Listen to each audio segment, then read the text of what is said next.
Hey everyone, before we jump into the video, just a quick intro to let you know that this point of this is not to just show off my system. In fact, quite the opposite. It's to demonstrate that there are lower cost alternatives that could get you 80, 90, or even 100% of the way there while spending less money than you can with some of the more mainstream alternatives.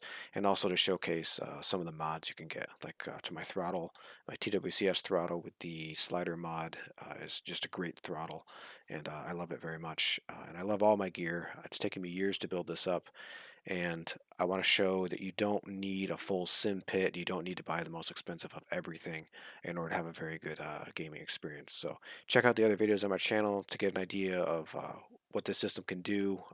At the time of this recording, I've got everything butter smooth, and the system is just great for 1080p stutter-free gaming, with the exception of multiplayer once in a while because there's nothing you can do about that sometimes.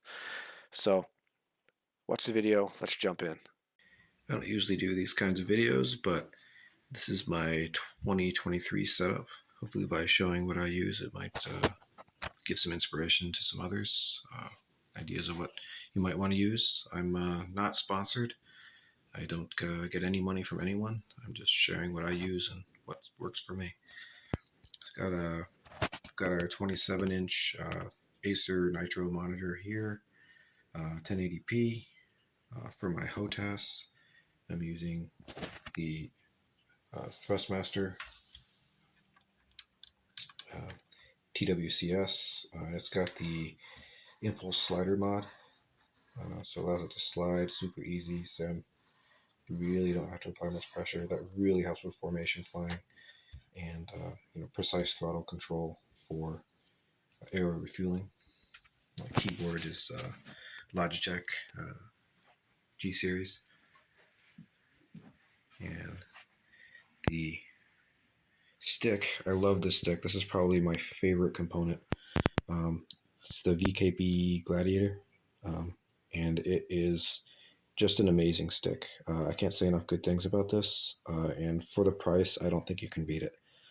Uh, so I love this stick, and it's got enough hats and buttons on it. It could be its own video, but there's plenty of people that have already done those kinds of videos. So if you're interested in this stick, go check out those videos. Then just your standard mouse that everyone has, Logitech G Series mouse. And for head tracking, this is the Grass Monkey Puck IR system, and this is the unit that goes on the side of my Corsair Void Pro headphones. So the way this works is instead of a ball cap like Track IR uses, or a USB powered Pro clip, it goes on the side here with Velcro, and then the camera can see that. So I've made a whole video about this and my first impressions of that, and they really haven't changed. It works great, and for the price, I think it's a good product. The only way you could get it cheaper, I think, is to build your own or you 3D print your own. But most people don't have 3D printers, so that's a good option. I like that very much. Now I've just taken my computer apart to clean it, so the case cover is off. So that makes this a good time to look at this.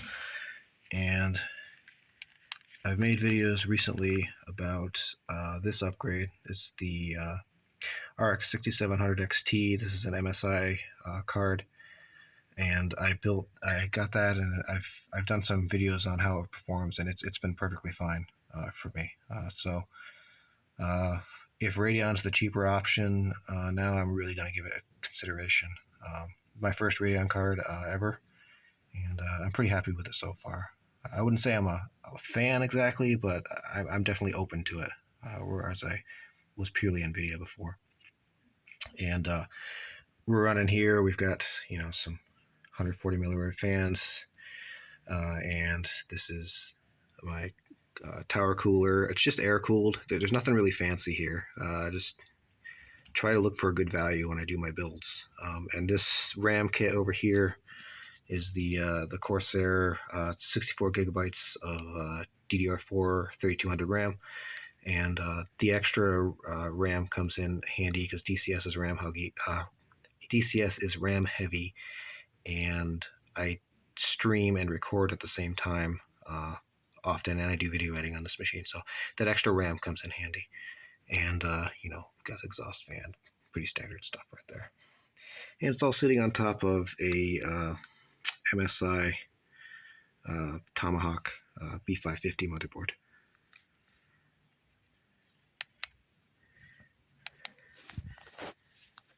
And all of that is sitting inside of a Phanteks P400A case that probably a lot of you have. It's a pretty good case. It's got some good cable management features in the back, but I'm not going to take that all apart. And the total system's got 3 terabytes of SSD storage, and I've got another 2 terabyte drive on the way. The only reason that extra storage is necessary is because of all the video editing that I do. I record almost every flight in 1080p, and that adds up to a lot of space. All right, so that's about it. That's my flight sim setup for going into 2023. I hope it's going to be a good year. Get a lot more videos, a lot more flights in, and special thanks to everyone that I fly with.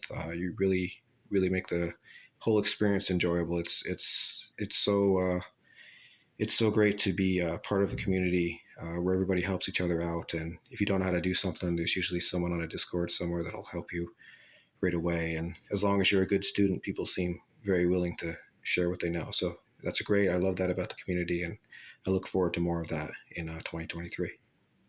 That's it. Thanks for watching, everyone.